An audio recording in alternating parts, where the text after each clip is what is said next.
In the 5th year of my secret crush on Tina, she proposed to me. But on our wedding day, her ex-boyfriend showed up pretending to be the makeup artist. Tina recognized him right away and ripped off his mask. Our wedding venue became the perfect reunion stage for the two of them. She grabbed him and hurried away, leaving only a sentence. "Ben, sorry. I've always thought of you as a brother." In that moment, all the brilliance I saw in her was completely gone. Later, her ex had another fight with her, and she got into a car accident while driving in the rain to find him.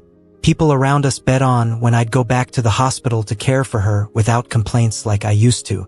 But even when Tina was about to be discharged, I still hadn't shown up. She finally couldn't hold back and called, saying, "Ben, didn't anyone tell you I've been in the hospital?" But it was her rival Linda who answered, "I'm pregnant. Don't disturb us." I spent 3 months preparing for this wedding. It wasn't at the wedding that I realized something was off. But now I've hit a wall and it hurts. When was it? Maybe it was when I tried on the suit, coming out nervously, and she was so caught up in her phone, she just praised, saying, "You look great. Ben, you look good in anything." Or maybe it was at the hotel as we confirmed the venue, and she stared out the window absent-mindedly, and I awkwardly called her name. I had already started to hesitate back then. I had also, after a few drinks, told her, "Tina, it's still not too late if you regret it. Just don't play with me." I thought a lot that day. I was afraid she'd regret marrying me. I was scared that our long-time friendship would end up in an unbearable state. But I needed to be half drunk to even find the courage to ask that simple question. Yet she was more cowardly than me. She clearly hadn't let go of that person, yet she still made promises to me. She said, "There's nothing to regret, Ben. Aren't we the most suited for each other?" She also mentioned, "Sorry, Ben. I've just been really busy recently, maybe ignoring you a bit. Will you believe me? Sometimes people fall into this strange confidence, blinding their judgment, making them naive." I believed her words. From last night to now, I've been tense and excited. My palms were sweating even putting on the wedding suit. There had already been hints before things took a turn for the worse. As soon as we entered, I overheard some relatives talking about how today's makeup artist didn't seem very professional, dressed like he was about to crash the event. I was puzzled yet a bit curious because this makeup team was recommended by Tina's friends. Part of me was relieved, thinking maybe I was just overthinking things before, because she seemed to care now. When I finally went into the dressing room, I saw the guy everyone's been talking about. Honestly, I was starting to get angry. No guy wants to see such a scene on one of the most important days of his life, a stranger causing trouble. The white suit made him stand out, and even with a mask, you could tell he was a pretty boy. I didn't say anything because I wanted things to go smoothly. I quietly sat in front of the mirror waiting for him to do the makeup. But his hands kept shaking non-stop. I didn't know what was up with him. Maybe he brought his personal issues to work, but it was really unprofessional. Eventually, he messed up my hairstyle, and that was it. I couldn't stand it anymore. Just as I was about to speak up, Tina suddenly got up and pulled off his mask. In that split second, tears welled up in both their eyes. I froze. I finally recognized him. It was Eric. I'd seen his photos in Tina's computer files. We once discussed whether to delete the file or not. After all, no current boyfriend wouldn't care about his girlfriend's ex. In the end, the thought that it was a part of her youth convinced me. But today, on our wedding day, her past walked in. He pretended to be a makeup artist, turning our day into their grand reunion. No groom has ever felt more awkward than I did. All the guests were outside. Eric, eyes red, suddenly bowed and apologized. "Sorry, I didn't mean to hurt you. I just wanted to see her happiness from afar with my own eyes." After saying that, he turned and left. Tina quickly chased after him. After a few steps, she stopped, looking back at me with guilt in her eyes, saying, "Ben, I'm sorry. I've always thought of you as a brother." Brother? So was the brother in Tina's heart someone she could say, "Let's get married" to? Could a brother be someone you kiss, hug, and take wedding photos with? Just like that, in an instant, I watched her silhouette fade away, the word brother echoing in my ears. All the reasons why I liked her disappeared in that instant. All that was left in my mind was, what do I do now? I hadn't just embarrassed myself. I embarrassed my parents too. I was hesitant to go out. But time kept ticking. Tina. She sure ran fast, leaving this mess all to me. I was ready to change out of the suit and go out to explain. It's do or die. I had no choice. Just as I was getting up, the door suddenly swung open. Ben, are you still in need of a bride? Tina's sworn enemy, Linda, walked in with a smirk. I had a gut feeling she was here to mock me. I'd often teamed up with Tina's company to oppose her. Feeling a bit worn out, I said, if you're here for a laugh, have you had enough? Why bother being kind if you'll just disappoint your parents? Her eyes turned serious. Why help me? Are there any conditions? I shot back a string of questions. Why? I'm just in a good mood today and felt like doing a good deed. But since you asked, my condition is that if I help you this time, you'll owe me one for the future. I looked at her with a slightly creepy feeling in my gut. But honestly, I had no other choice right then. I needed a woman to present to all the family and friends outside. I took a deep breath, calmed myself down, and sat in front of the mirror to touch up my makeup. Then, at my dad's urging, I linked arms with Linda and walked to the ceremony hall. Linda was taller and more attractive than Tina, and some who knew Tina noticed right away. We went through the motions, but when the officiant asked us to exchange vows, Linda seriously said, Ben, you won't regret choosing me. It all felt a bit weird, and I instinctively avoided her gaze. After we saw off the guests, my dad couldn't hold back his tears anymore. Feeling a bit overwhelmed, I helped wipe his tears. Sorry, Dad, for embarrassing you like this.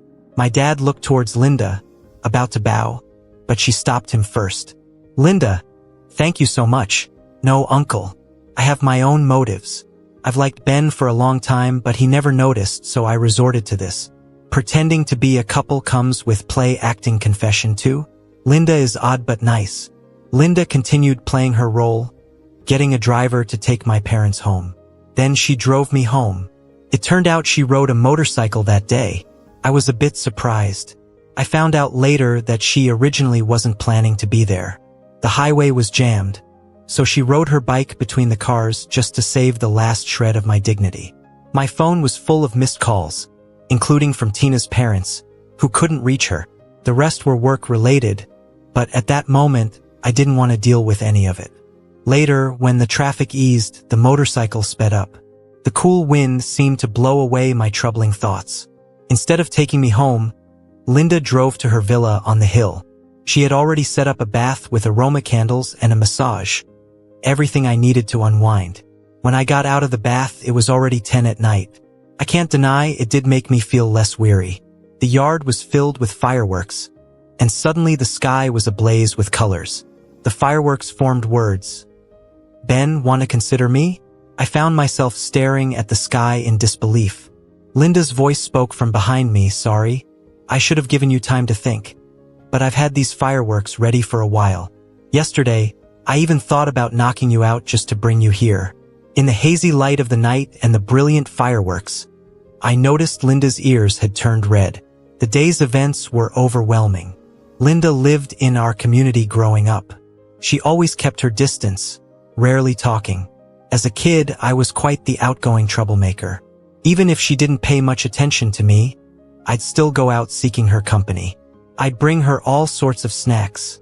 She was indifferent at first, until once, she was sick, and I ended up caring for her an entire afternoon while all the grown-ups weren't around. After that, she became someone very dear in my heart. Linda didn't have much of a sweet tooth, so back then, most of her snacks went to me. Then her mom struck it rich in business and she was sent abroad by middle school age. I was really bummed for a while, but time passed, and when we met again as adults, things turned awkward. Somehow, the company she established when she returned to the country ended up competing directly with Tina's. The two couldn't get along, and me working at Tina's company led to constant tension with Linda. So I was always a bit hesitant about facing Linda. I didn't give Linda an answer that night, partly because it was so sudden, and also I was feeling drained from the roller coaster with Tina. When did I start having feelings for Tina? It was probably during our sophomore year. That summer, she gave me a ride home because we lived near each other. Maybe it was just bad luck, but we got caught in a storm. Her car swerved and hit a guardrail. We were on the highway by then.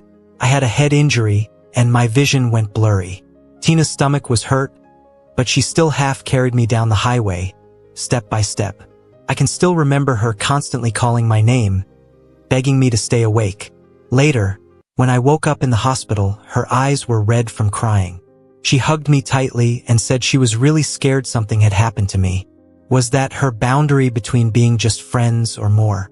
She'd remember my birthday, even send gifts if she was out of town for work. She'd care for my injuries, made sure to have meals delivered when I was on campus, and remembered to send me things I liked on holidays. Just when I thought she might reciprocate my feelings, she punched me right in the heart. It was my birthday, and I'd decided with my dorm buddies to confess to her. I put on my favorite clothes and spent 2 hours fixing my hair. But when I got there, she showed up with another guy and said he was her boyfriend. I was too naive back then, thinking I misunderstood and had just been bothersome. After that, I consciously kept my distance. Still, she treated me like before. She said she saw me as a brother, and she shared her relationship troubles with me. She even asked me how to win Eric over. I found myself stuck in an emotional mess. Those were such painful days for me.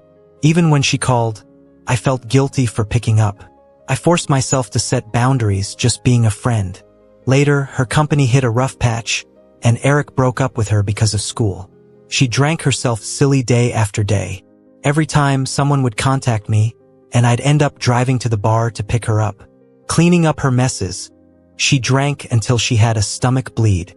I took care of her in the hospital while handling issues at her company. I cheered her on and asked my family for business contacts to help her out. To aid her recovery, I even took cooking classes to make her meals cleaner and more comforting. Looking back, I can't understand why I went to such lengths. Eventually, her business started picking up again. Her confession to me was casual at best. After dinner, as we walked in the park, she suddenly held my hand and said, "Ben, I think we're quite a match. Why not be together?" I was blind, foolishly not seeing the truth. She only thought I was suitable to settle with. That's why everything was casual, from the confession to the suit and the wedding venue.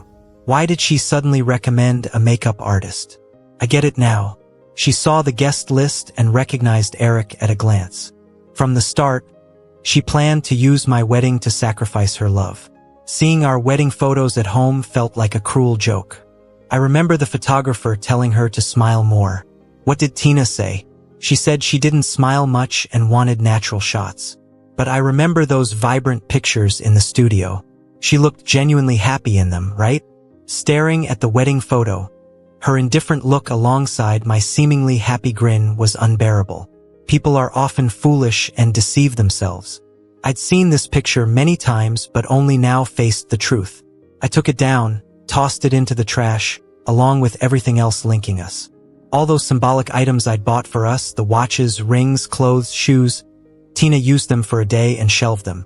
I dug them out from the nightstand and cleared the house of anything from the past, just like erasing these memories. I thought about selling the house, but Tina is unreachable, and it's in both our names. I have shares in the company too, but I'm done with that. It wasn't what I liked doing anyway. I sold my portion to the highest bidder, not caring who it was. Then I realized it was to one of the founders who had fallen out with Tina. She teased, "Do men hold grudges this much? With these shares, things won't be rosy for Tina." "Think what you will," I said, "just finish the deal quickly." Do I hate her? I'm not sure. I just feel drained. I no longer want to be part of any of this. Selling to her was about the best offer, not revenge. What she does to Tina isn't my concern. I'm exhausted and I'm done with Tina. I took the money and left the city to travel at full speed. I hadn't taken a break in forever because I was always figuring out what Tina wanted. Somewhere along the way, this relationship made me lose myself entirely. But now I've got enough saved up to live comfortably. I've always been a carefree person, fond of sharing my life online. I even had a decent following. For the longest time, I posted videos of cooking for Tina. My longtime followers called me a love-struck fool. They were spot on. People who, like, you can easily tell when something's off. Just a new video about a place I visited, and the comments were like, "Dude, did you break up?" They saw right through me. I replied yes and asked a friend to raffle the valuables out from that cleaning spree. Just watches and rings mostly. The rest got tossed. Surfing on the islands turned out so much fun. I've wanted to try for ages, but was waiting on Tina's schedule. Waiting, and kept waiting until I'd worked so long and never went once. The sea is so clear. Mostly I'd sunbathe and daydream on the beach. I stumbled upon a bustling bar nearby. The bartender mixed a good coconut dream with local coconuts. I always thought it was a light drink, but 2-3 glasses in, and my head started spinning. I regretted drinking myself tipsy alone. Some sketchy guy tried to make a move, and suddenly someone shoved him off. Man, that person had an amazing figure. I was kind of amazed. They sighed. "Ben, could you be any dumber? Getting drunk like this?" I was wobbly, so she caught me. The bar was a storm of mixed perfumes. Yet she smelled good. A slightly bitter, woody scent. The dizziness faded somewhat. She helped me out of the bar and asked where I stayed. I had sobered a bit. Turned out it was Linda. No clue why. Seeing her angry was kinda amusing. I moved closer and hugged her neck, saying, "Don't you want to take me to your place?" "Ben, do you know what you're saying? Are you hesitating? Are women always hesitant around me?" I looked up at her. "You don't like me anymore? Am I not good looking? What's wrong with me?" "Ben, you're drunk." I didn't want to hear what she said next, so I just kissed her. The sea breeze felt wet. She was caught off guard, just for a moment, then deepened the kiss. In the cramped car, she restrained herself as she held me. I reached out to touch the sweat on her neck. Her eyes were kinda red. I felt a bit regretful. I wanted to leave, but she pulled me back. "Ben," I said, "there's no chance to regret." I felt like a boat in the ocean. Waves engulfed me, then pushed me out again. She whispered in my ear, "Ben, you like it?" The words crept into my heart, tickling a bit. I didn't reply, just kissed her back. No need for words. The car windows were fogged up. Lying in the car, it was the most peaceful sleep I'd had in days. When I woke up, I had no clue when she dropped me off at the hotel. Surprisingly, it wasn't far from where I stayed. She kissed my forehead and said, "I cleaned you up a bit this morning. There's hot water in the bathroom for a soak." I looked around. Drinking screws things up. I wasn't totally drunk, just a bit tipsy. But with Linda and me now, I didn't know how to handle it. Linda saw me spacing out. She just led me to the bathroom. I looked at her. "Want to drink more? But drinking on an empty stomach in the morning isn't great. Let's do it tonight?" I saw the eagerness in her eyes. I jumped in. No kidding. I shooed her out of the bathroom, took off my robe and started a bath. The temperature was just right. After the bath, I planned to slip away while Linda wasn't looking. But opening the door, she was bringing out a steaming bowl of seafood porridge. Linda's staying in the presidential suite. The kitchen here's pretty big. There were fresh side dishes she'd cooked. I admit, sleeping till now, I was hungry. Being an amateur foodie, I'm quite picky. But after eating her food, I felt she might take over my turf. I thought after eating I'd sneak out. Then she suggested riding jet skis. Kinda tempted, wanted to play. Fine, I'll leave after fun. She drove me around the sea. Waves splashed on my face. The morning sun refracted through the droplets in a rainbow. When the jet ski stopped, she suddenly kissed me on the face. I was stunned. Things were getting out of control. Before I could react, the kiss traveled from my cheek to my lips, breath mingling. I was scared of falling off, passively being kissed by her. The sea kept lapping the shore. Instinctively, I held on to her, which seemed to encourage her. She deepened the kiss. By the time I tried to push her away, it seemed like I was playing hard to get. When the kiss ended, my head was spinning. On the beach, we held hands walking back, like a couple. I was a bit anxious, trying to pull my hand away, but she held tighter. She leaned in, gritting her teeth, whispered in my ear, "Ben, there's no turning back now." I didn't know what to say. Nearly reached the hotel, couldn't help asking, "You don't mind my past?" "I do, of course. So let's treat it like a dream. Once awake, let's return to reality." As I was thinking that, she pulled me into a damp embrace. "Ben, you idiot. I mind that I didn't protect you well. I mind not returning sooner. I mind not stealing you away so you wouldn't get hurt by people like that." When Tina called off the wedding, I wasn't sad. Packing up the wedding house didn't make me sad either. But hearing this made me feel wronged. I have blamed myself more than Tina during these times. I hated my self-pity, my stupidity, being played around like this. But time won't go back. I could only keep persuading myself to move forward. But now, someone was telling me she too felt guilty. She regretted not protecting me well. I can't describe this feeling. As if who Tina always brushed off, was actually someone others wanted to handle with care. This time, I didn't refuse her hug. I'd always resisted Linda's appearance, thinking feelings came too fast, or maybe I was scared. But at this moment, I wanted to embrace this person. Two people's journey seems more flavorful than one. Linda's attentive and good with plans. We went diving together. The underwater world was poles apart from the land. Little fish swam past our faces. Suddenly someone set off fireworks above the sea. Sparks flowed down, like bright stars rising in the deep blue sea. The stars began forming letters. "Ben, marry me." Linda really puts thought into things. She said we'd missed out on too much time. In the future, it takes more effort. Otherwise, life passes in a blink. Coming out of the sea, she asked for my answer from earlier. I pinched her cheek. "Linda, you're rushing it. My last marriage ended abruptly. My parents haven't even recovered from it yet. Telling them I'm marrying again. Not to mention they can't handle it, even I'm a bit overwhelmed." Linda was exceptionally persistent on this. No matter what, she'd bring it up. At night, she seemed tireless, repeatedly asking, "Like it?" I mumbled, "Yes." She suddenly stopped, sounding resentful. "Then you won't even make it official?" I had no choice but to soften my voice. "I will." Then a torrent of waves flooded over me, inundating me one after another. We've been traveling for over a month until Linda's family insisted she come back home. She returned with me. I wasn't sure how to face everyone at first, but Linda summed it up with just one sentence. When her friends asked who I was, she said, "This is my soon-to-be spouse." Her family was already on board.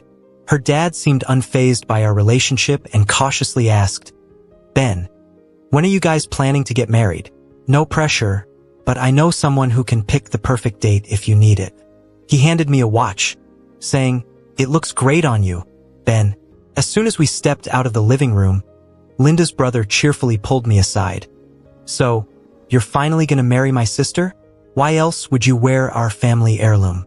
Leaving Linda's house, I felt sweat on my back. Linda was smiling the whole time, but her smile faded later. When she came with me to my place, there was a package at the door. When I opened it, I found a diamond watch the size of a pigeon egg. There was a card, "Ben, wishing you happiness." This time, even Tina didn't get it wrong. I felt happy and amused as I watched Linda's frown. I kissed her and said, "She finally got something right. I am really happy." I didn't throw the watch away or return it. Didn't hurt to keep Tina's gift. Instead, I donated it as a way to give back. After seeing the watch, Linda didn't look happy. When I asked her why, she said she didn't have the right to be mad. Oh, I thought, feeling that's a bold statement from her. But eventually, I gave her the right. On her birthday, she wished for us to be official. So I went along with it. That day, we went to the marriage office. Being with someone you love can really bring out the goofiness in you. We decided to have the wedding on an island we traveled to. We didn't invite many people, so not a lot of folks knew we got married. As for our honeymoon, we planned to wait until Linda's next long vacation. Just when I thought I'd never hear from Tina again, her friend called me. She said Tina was in a car accident. I didn't feel much. I asked politely about her recovery and when we could settle our shared possessions. Her friend passed on my words, and Tina said, "Take it all." I accepted it without fuss. There are plenty of people who need money. Donating it seemed better than giving it back to her. I quickly sorted out the legal stuff and donated everything to an orphanage. I thought that would be the end of it. Later, Mike shared some gossip. You know how Tina got in that accident? Late night, in the rain, playing chase, she crashed with Eric. I just smiled and said nothing. She didn't mean much to me anymore. Their relationship seemed shallow. Because of some business I did, Tina got booted from the company. One afternoon, while I was fishing by the lake, I got a call from Eric. He accused me of kicking her while she was down. I calmly told him I sold my shares before her accident. He demanded to know why I didn't give Tina a heads up. Selling to her rival was revenge, according to him. It seemed immature. Tina used to say she wanted to protect his innocence. If that's her priority, so be it, as long as no innocent parties get hurt. Mr. Eric, I told him I sell my shares to whoever I choose. By the way, why did you run off with someone else's bride at a wedding? I didn't bother listening to his reply and blocked him. Later, I went to a work party with my buddy Mike. To my surprise, Tina's friend Wendy was there. I wanted to leave right away to avoid any drama. But she stopped me and said disdainfully, "Ben, give it a rest. Do you know how long Tina's been in the hospital? How's that my business? Just so you know, I'm married." "No way. Ben, you can't even lie, right? Did you swallow everyone's confidence here? Or do you think the world revolves around just you and these two women?" She couldn't come up with a comeback and just said, "Ben, you'll regret this." The more I thought about it, the angrier I got. 6. I have a picture of my marriage certificate with Linda, and she's kept it pinned on Twitter. But to be honest, I'm kind of nervous about it. I'm always worried about what people might say, especially after what happened with Tina. In our circle, people have been treating me like a joke. But bumping into Tina's friends again made me realize the more I worry, the more they push it.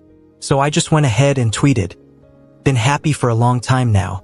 That night, Linda flew back from a work trip looking absolutely radiant, not even trying to hide it.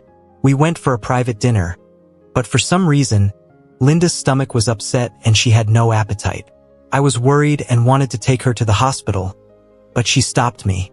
I thought maybe the food just didn't sit right with her. So when we got home, I made her some special noodles. She picked up a bite, but then the nausea hit hard, and she rushed to the bathroom, almost in tears. This time, she couldn't convince me otherwise, and we drove straight to the hospital. We got some shocking news. Linda was pregnant. I had a roller coaster of emotions. One minute I was thrilled about the baby, the next, anxious about her morning sickness. I watched her, leaning against my pillow. Her eyes were like deep lakes with my reflection in them. Turns out, happiness is really within reach. Once back home, she was treated like a panda in the Lin family. I took charge of her meals, and I even skipped out on business meetings to be with her. She teased me for acting a little silly, but I told her I wasn't fooled. Making money is just a means to a better life, and spending time together as a family is the best life. As her pregnancy progressed, she started sleeping more. One evening, while softly rubbing her swollen legs, a familiar yet strange number called. The voice on the other end furiously asked, "Ben, didn't anyone tell you I'm still in the hospital?" Before I could respond, Linda grabbed the phone, saying, "I'm pregnant. Leave us alone," and hung up. The caller persisted, but I quickly blocked the number. Tina's issues seemed never-ending. While hanging out at the supermarket with Mike, I got a random text, "Ben, do you think playing hard to get will make her leave? Do you know how much she loves me? The car accident you had was because she was upset after I mentioned breaking up. Want to try for a runaway bride part 2? Mike was fuming and grabbed my phone. "You jerk. What is your problem? If Linda's your prized possession, keep her hidden and stop embarrassing yourself. My buddies moved on, married, and got a kid. Can't you believe it? Are you evolving your overconfident ways? If you keep bothering him, I'll post this crap online and let people tell you how gross you are." I stood there, shocked at how my usually polite and calm friend Mike could swear like that. He handed my phone back to me with a deep breath, saying, "I know you can't swear, but that's why I'm here." Tina sat in silence, staring at wedding photos of Ben sent by Wendy. The man in the photos was fully smiling. She couldn't help but wonder about his expression when they took their own wedding photos. She secretly bought the house Ben sold. Not sure why, but when she found out he was selling it, she couldn't resist. Eric had been fighting with her, accusing her of regretting. Words failed her. She might have just been accustomed to Ben's presence. Thinking their bond still existed, believing he still loved her, she held on. She waited at the hospital for Ben, but he never showed up. Her heart felt hollow. She couldn't resist calling him, leading to the confrontation with Linda over the phone. Wendy sent Ben's wedding photos after that. She had never been so flustered. Leaving the hospital, she went to the house they once set up together only to find no trace of him left. Even the couple's toothbrushes were gone, and the wedding photos too. She drove around the city, trying to remember the studio where they took the photos. Finally, she found it and went to see the photographer. The photographer looked at her mockingly, saying, "It's been forever. Where would I find them? Didn't your husband have them?" Tina was silent, feeling the judgment. The photographer ignored her and turned away, but Tina became desperate, begging, "You can find them, right? I'll pay you. I've got money." Reluctantly, the photographer searched through their computer files and found a copy of their wedding photos. Looking at Ben smiling wistfully in the picture, Tina felt a sharp pain in her chest. She took the photo back and rehung it in what was once their space. Eric called her repeatedly, but she ignored him, causing Eric to angrily text, "You're cheap, Tina. The unattainable is always better to you." Tina glanced at the text, chuckling bitter self-reflection, not even angry. She couldn't deny Eric had a point but didn't fully agree. She got used to Ben being good to her, thinking he'd always be around. Late at night, she drank way too much and the living room was filled with smoke. She remembered her first breakup with Eric. It felt like this too. But back then, she'd always wake up to a clean house, and Ben would leave breakfast and a note. It often said, "Can Tina be happy today?" She didn't want to think about it anymore. Her heart ached, and she reluctantly got up from the couch. She wanted to find something of his in the house, but she searched from late at night until morning, and found nothing. Everything about him was gone from the house. Even the tulips on the balcony had withered.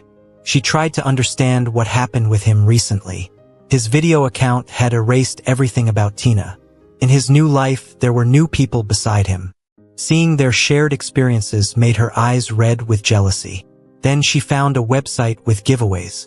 She patiently reached out to his fans, offering money to buy those things, but his hardcore fans quickly saw through it. They mocked her harshly, and told her those things were already sold and donated in Ben's name. She couldn't bear to look at the messages anymore. Those fans' words were sharp and cut deep. In the end, she bought a matching couple's watch they once had. That day, she wanted to make one last try, but only saw Linda, pregnant, being carefully helped by him. At that moment, she didn't even have the courage to face him. The last time Ben saw Tina was when his daughter Lily was 3. He and the woman ran into each other at Disney. She bought Lily a Lena-Bell while waiting in line. Ben coldly pulled his child away, not taking the toy. Tina looked hurt and said, "Ben, have we become strangers like this? Remember how we survived that time? I was scared to death something would happen to you." "Scared? Huh? You almost got me killed, didn't you? Am I supposed to thank you for not succeeding?" Tina felt a sudden roaring in her head. He knew. He actually knew. She realized she couldn't use that excuse anymore. She stood at Disney for a long, long time, until their warm family of 3 faded from view. Ben nearly forgot about Tina in his life afterwards, until Lily turned 10, and he unexpectedly received an inheritance. Tina had died from stomach cancer. Apparently, she'd been drinking heavily all these years. Ben looked at the information, feeling some pity, but mostly at a loss for words. Tina never seemed to grow up in her life. She always seemed irresponsible. Honestly, with his current status, he didn't care about the inheritance. He returned it to Tina's parents. The woman waited quietly in the car downstairs. He thought about Tina. At least one good thing came out of it. He ran from the wedding fast enough. Otherwise, who knows how long they'd have been entangled. Back home, his daughter ran to him with a sweet smile, and Linda was grilling nearby. From the moment happiness arrived, it never left.